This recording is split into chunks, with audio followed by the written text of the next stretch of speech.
Hey guys, welcome back to the channel education and सरकारी documents. Education and सरकारी documents पर आप सभी लोगों का एक बार फिर से स्वागत है।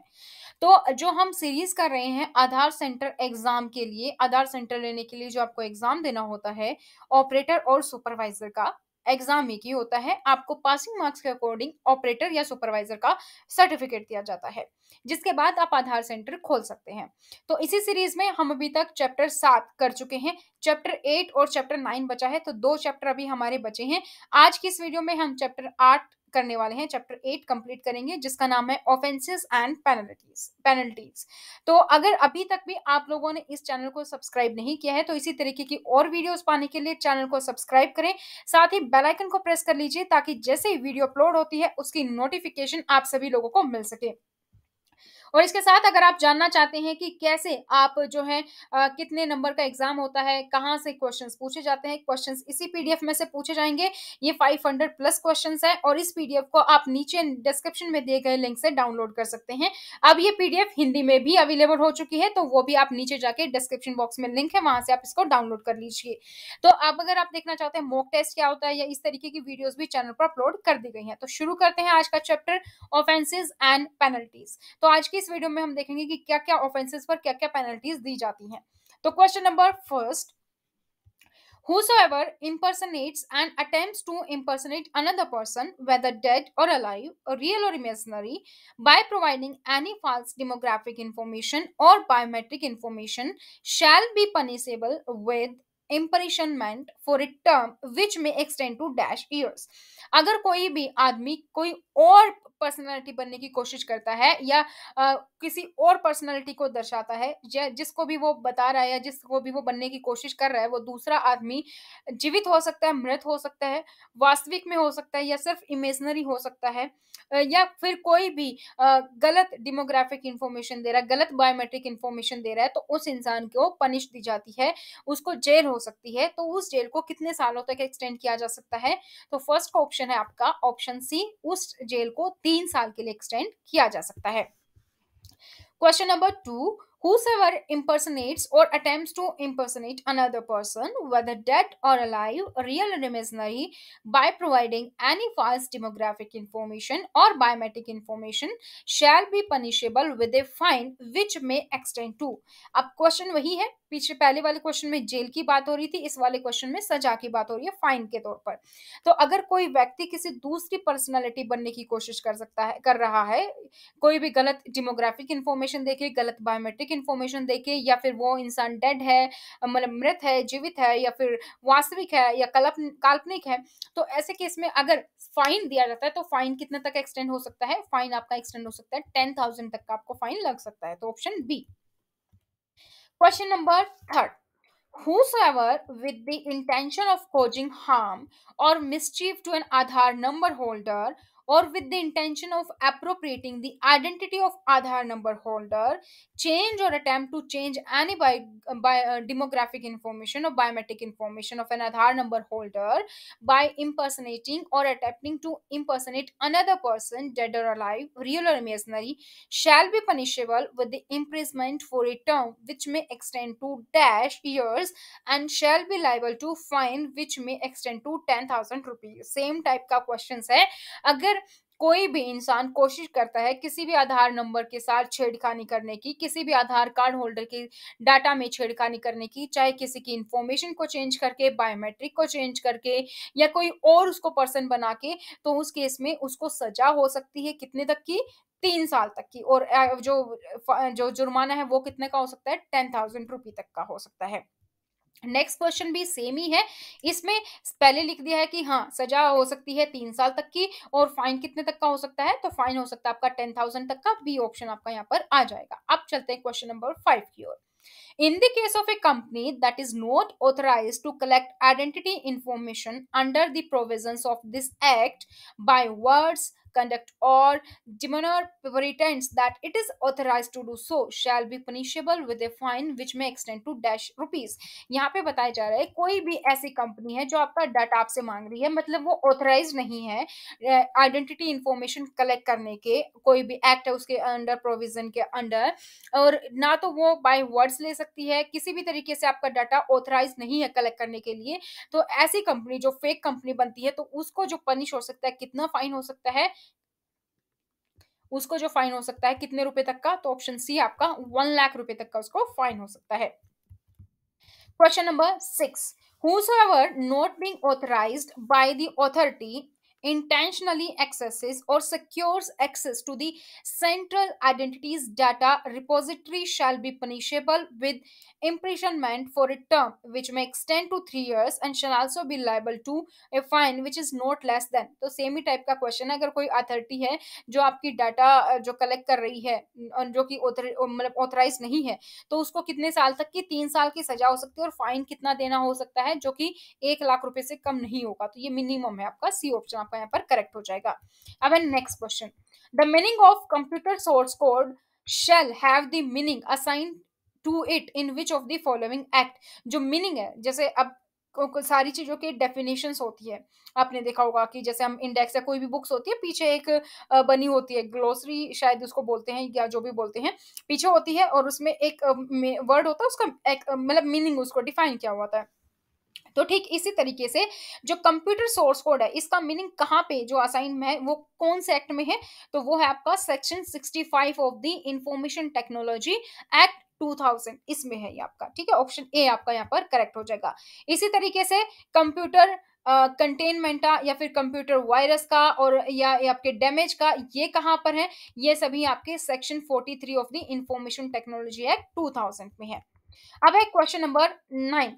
Whosoever being an enrolling agency or a requesting entity fails to comply with the requirements of subsection 2 of section 3 or subsection 3 of section 8 shall be punishable with imprisonment which may extend to कितने साल तक की सजा होगी, 1 साल तक की। कोई भी एनरोलिंग एजेंसी है या रिक्वेस्टिंग एंटिटी है जो कॉम्प्लाई जो है सब सेक्शन 2 के या फिर सेक्शन 3 के या फिर सब सेक्शन 3 के, उसको कॉम्प्लाई नहीं करती है, उसको नहीं मानती है, तो फर्स्ट 1 ईयर तक की हो सकती है सजा। Question number 10. Whoever commits an offense under Information Technology Act 2000, any rules or regulation under made there under for which no specific penalty is provided elsewhere than this section shall be punishable with imprisonment for a term which may extend to 1 year or with a fine which may extend to। यहाँ पे बताया गया है कि कोई भी commit करता है और कोई भी ऑफेंस कमिट करता है इंफॉर्मेशन टेक्नोलॉजी एक्ट 2000 के तहत। वैसे तो हर एक जो भी आप ऑफेंस करते हो उसके लिए सजा है या कितना जुर्माना है वो निश्चित है।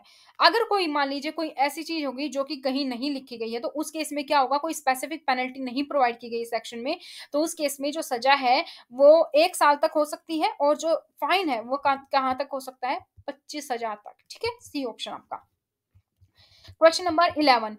Whosoever commits an offense under IT Act 2000, any rules or regulation made the under for which no specific penalty is provided elsewhere then section shall be punishable। ऊपर वाला क्वेश्चन है सेम, इसमें बस बताया गया कौन कौन सी स्टेटमेंट आपकी ट्रू है। अगर कोई ऐसा इंसान है जो ऑफेंस करता है आईटी एक्ट को जो है ऑफेंस करता है, ठीक है, आईटी एक्ट के रूल्स एंड रेगुलेशन को नहीं मानता, तो उस केस में क्या होगा, कोई ऐसी चीज है जो नहा है, तो टर्म जो सजा है वो 1 साल तक की और जो फाइन है वो आपका 25,000 तक का। तो आपका ए ऑप्शन आपका यहाँ पर ठीक है। Next question, whosoever being a requesting entity use the identity information of an individual in contravention of subsection 3 of section 8 shall be punishable। कोई भी एंटिटी है जो आपकी इंफॉर्मेशन लेती है और उसको किसी और तरीके से यूज करती है, तो उस केस में क्या सजा होगी, जो सजा है वो 1 साल तक हो सकती है, फाइन 25,000 तक का, या सजा 3 साल तक की और फाइन 10,000 तक का। तो इसमें कौन कौन से ऑप्शन ठीक है, इसमें थर्ड और फोर्थ, सजा हो सकती है आपको 3 साल तक की और फाइन हो सकता है आपको 10,000 तक का फाइन। तो ये वाला ऑप्शन आपका यहाँ पर डी ऑप्शन आपका करेक्ट है। Next question number 13. Given here are some courts: Chief Metropolitan Magistrate, Chief Judicial Magistrate, Primary Court, Judicial Service Commission। आपको आइडेंटिफाई करना है वो courts that can try any offence punishable under IT act 2000। तो आपको कौन कौन से हैं वो आपको कोर्ट यहाँ पे आइडेंटिफाई करने हैं। तो इसका जो राइट ऑप्शन है फर्स्ट एंड सेकंड, तो कौन कौन से कोर्ट हैं, चीफ मेट्रोपॉलिटन मजिस्ट्रेट होगा और chief judicial magistrate. Question number 14. Given here are the some police ranks, यहाँ पे कुछ पुलिस रैंक्स दी गई है, जैसे सब इंस्पेक्टर ऑफ पुलिस है, assistant sub inspector of police है, इंस्पेक्टर ऑफ पुलिस है, असिस्टेंट इंस्पेक्टर ऑफ पुलिस है। आइडेंटिटी दी, आपको पुलिस रैंक की आइडेंटिफाई करनी है कि इंफॉर्मेशन टेक्नोलॉजी एक्ट के तहत कौन सा आएगा जो इन्वेस्टिगेट कर सकता है कोई भी ऑफेंस होगा। तो कौन इन्वेस्टिगेट करेगा? इंस्पेक्टर ऑफ पुलिस इन्वेस्टिगेट करेगा। तो ऑप्शन नंबर सी आपका यहाँ पर थर्ड करेक्ट है। अब आता है question number 15। An error was uncovered where enrollment with fake POI or POA was done by tampering UIDAI software. एक एरर आई है जिसमें कि जो भी एनरोलमेंट है, फेक कोई आईडी प्रूफ है या फेक एड्रेस प्रूफ है, वो की गई है यूआईडीए के सॉफ्टवेयर को छेड़छाड़ करके। तो यहाँ पे कुछ लोग हैं, तो आपको बताना है कि which of these people shall will be punishable. तो कौन जो लोग हैं वो पनिशेबल होंगे? ऑपरेटर पनिशेबल होगा, सुपरवाइजर, रजिस्ट्रार या फिर इंट्रोड्यूसर। तो कौन होगा? ऑपरेटर या सुपरवाइजर, क्योंकि बना तो आप ही रहे हो, फेक आपने अपलोड किया है, तो ऑपरेटर या सुपरवाइजर तो ये होंगे। ठीक है। Question number 16. During verification, it is discovered that a photo was used in Aadhaar registration. जब वेरिफिकेशन हो रही है तो ये पता चलता है कि फोटो ली गई है। तो यहाँ पे इस केस में किस किस को सजा मिलेगी? इस केस में भी ऑपरेटर और सुपरवाइजर को मिलेगी। तो आपका ऑप्शन ए आपका यहाँ पर करेक्ट हो जाएगा। इस चीज से याद रख लेना, क्योंकि जो आप एग्जाम दे रहे हो ऑपरेटर सुपरवाइजर के लिए, तो आप या तो ऑपरेटर बनोगे या फिर आप सुपरवाइजर बनोगे। तो इस केस में ही आपको क्या मिलेगा? सजा आप दोनों में से एक को मिलेगी, या तो आप ऑपरेटर हो या सुपरवाइजर हो, दोनों में। ठीक है। Question number 17। Whosoever not being authorized by the authority intentionally downloads, copies, or extract any data from the central identities data repository or stored in any removable storage device shall be punishable. अब आपको authority नहीं है, लेकिन आप फिर भी जानबूझ के डाटा को डाउनलोड करते हो, कॉपी करते हो, एक्सट्रैक्ट करते हो कोई भी data central identity data repository से, और उसको स्टोर कर लेते हो ऐसे मीडियम में जो कि रिमूवेबल स्टोर है, पेन ड्राइव में आपने निकाल लिया, आपने सीडी प्लेयर में निकाल लिया, इस तरीके से, तो वो पनिशेबल है। इस केस में आपको क्या क्या पनिश हो सकती है? तो फर्स्ट और सेकंड पॉइंट आपका यहाँ पर करेक्ट है। तो फर्स्ट पॉइंट देख लेते हैं क्या होगा। आपको जो जेल है वो 3 साल तक के लिए हो सकती है, और जो फाइन है आपको 1 लाख तक का फाइन लग सकता है। Question number 18. Whosoever not being authorized by the authority intentionally steals, conceals, destroy, alters, or cause any person to steal, conceal, destroy, or alter any computer source code used by the authority with an intention to cause damage or shall be punishable. अब आप कुछ ऐसा करते हो कि आप जानबूझ के कोई भी डाटा चुराने में मदद करते हो, डिस्ट्रॉय करने में मदद करते हो, या किसी चीज को छुपाने में मदद करते हो, कोई चीज या सोर्स कोड में आप कोई चेंज करते हो, तो इनमें अगर आप पाए जाते हो तो क्या पनिशमेंट होगी? इसका भी ऑप्शन दिया हुआ है, फर्स्ट एंड सेकंड करेक्ट है। तो सजा है आपको 3 साल तक की हो सकती है, और फाइन जो आपको होगा वो 1 लाख रुपए तक का होगा। अब क्वेश्चन नंबर 19 क्या कहता है? Whosoever being an enrolling agency or a requesting entity fails to comply with the requirement of subsection 2 of section 3rd or subsection 3rd of section 8 shall be punishable. कोई भी enrolling agency है और requesting entity है, जो आप section 3rd और section 8 के अंदर सब सेक्शन 2 और 3rd है, अगर आप उसको नहीं मानते हो तो पनिश होगी। तो क्या पनिशमेंट मिलती है उस केस में? बी ऑप्शन फर्स्ट और फोर्थ करेक्ट है। तो आपको जो सजा है वो 1 साल तक की होगी, और फोर्थ ऑप्शन क्या कहता है? आपको 10,000 तक का फाइन होगा। अब question number 20। Okay, question number 20 क्या कहता है? Whosoever not being authorized by the authority intentionally denies or cause a denial of access to any person who is authorized to access the central identity data repository shall be punishable. आप authorise नहीं हो, authority के द्वारा आप कोई चीज मना करते हो, या उस चीज को मना करते हो जो कि ऑथराइज है एक्सेस करने के लिए। कोई बंदा है जो एक्सेस कर सकता है डाटा को, लेकिन आप उस ऐसे पर्सन को मना करते हो, तो उस केस में क्या सजा है? उस केस में है आपकी जो फर्स्ट और सेकंड ऑप्शन करेक्ट है, यानी कि सजा 3 साल और फाइन आपका 1 लाख रुपए। अब है नेक्स्ट 21। यहाँ पे ऑप्शन दिए गए हैं, आपको बताना है कि कौन सा ऑप्शन करेक्ट है। तो हम ऑप्शन देख लेते हैं, फर्स्ट सेकंड और थर्ड करेक्ट है। तो पढ़ लेते हैं फर्स्ट सेकंड थर्ड क्या कहता है। A person or a company not being authorized by the authority disturbs or cause disruption to access to the central data repository. ठीक है, ये वाला करेक्ट है आपका, कि कोई भी कंपनी या कोई भी पर्सन जो है वो डिस्टर्ब करती है, या कोई भी डाटा को आप डिस्टर्ब करते हैं, जो भी आप एक्सेस कर सकते हो डाटा।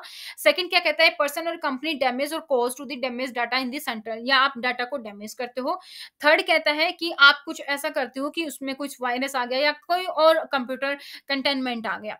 ठीक है, तो ये वाला था। अब यहाँ पे क्या निकालना था? तो आपको बताना था ये ऑफेंसेस कौन कौन से हैं। तो ये फर्स्ट सेकंड और थर्ड ये ऑफेंसेस हैं, फोर्थ वाला ऑफेंसेस नहीं है। नेक्स्ट चलते हैं 22। इसमें भी आपको ये बताना है ऑफेंसेस कौन-कौन से हैं, तो ये भी आप पढ़ लेंगे। फर्स्ट, सेकंड और फोर्थ जो है ऑफेंसेस है, जो हमने ऊपर पढ़े हैं, वो ऊपर वाले क्वेश्चंस में कि इस सेक्शन को आप किसी को फॉलो नहीं करते हैं, कोई डाटा आप चुराते हैं या डिलीट करते हैं, डिस्ट्रॉय करते हैं, तो ये सब ऑफेंसेस हैं। क्वेश्चन थर्ड में भी आपको बताना है कि ऑफेंसेस हैं, कौन-कौन से ऑफेंसेस हैं, तो यहाँ पर भी आपका फर्स्ट और सेकंड दिया हुआ है कि आप ऑथराइज्ड है कोई बंदा, आप उसको डाटा नहीं देखने दे रहे हो या स्टील कर रहे हो, ये वाला ऑफेंसेस है। क्वेश्चन 24 में भी इसी तरीके से ऑफेंसेस बताने हैं आपको, तो सेकंड और थर्ड ये आप पढ़ लेना, सेम ही ऑफेंसेस जो हमने पढ़ते आए हैं वो ऑफेंसेस हैं। ठीक है, तो ये 24 क्वेश्चन थे, इसमें मैंने आपका चैप्टर 8 भी कंप्लीट करवा दिया है। चैप्टर 9 बचे हैं, तो वो 2 चैप्टर में होंगे क्योंकि इसमें ज्यादा क्वेश्चन है। फटाफट से डेली वीडियो आएगी अब लगातार, और इस चैप्टर को हम कंप्लीट कर देंगे क्योंकि उसके बाद हमें हिंदी वाली सीरीज भी शुरू करनी है। हिंदी वाली या इंग्लिश वाली कोई भी आप पीडीएफ डाउनलोड करना चाहते हैं सारे क्वेश्चंस की, 500 प्लस इसमें क्वेश्चंस हैं, तो आप इसको नीचे दिए गए जो डिस्क्रिप्शन में लिंक है, आप वहां से इसको डाउनलोड कर सकते हैं। तो आज के इस वीडियो में इतना ही, फिर मिलेंगे नई जानकारी के साथ, तब तक बने रहिएगा। Thank you so much, bye bye, take care.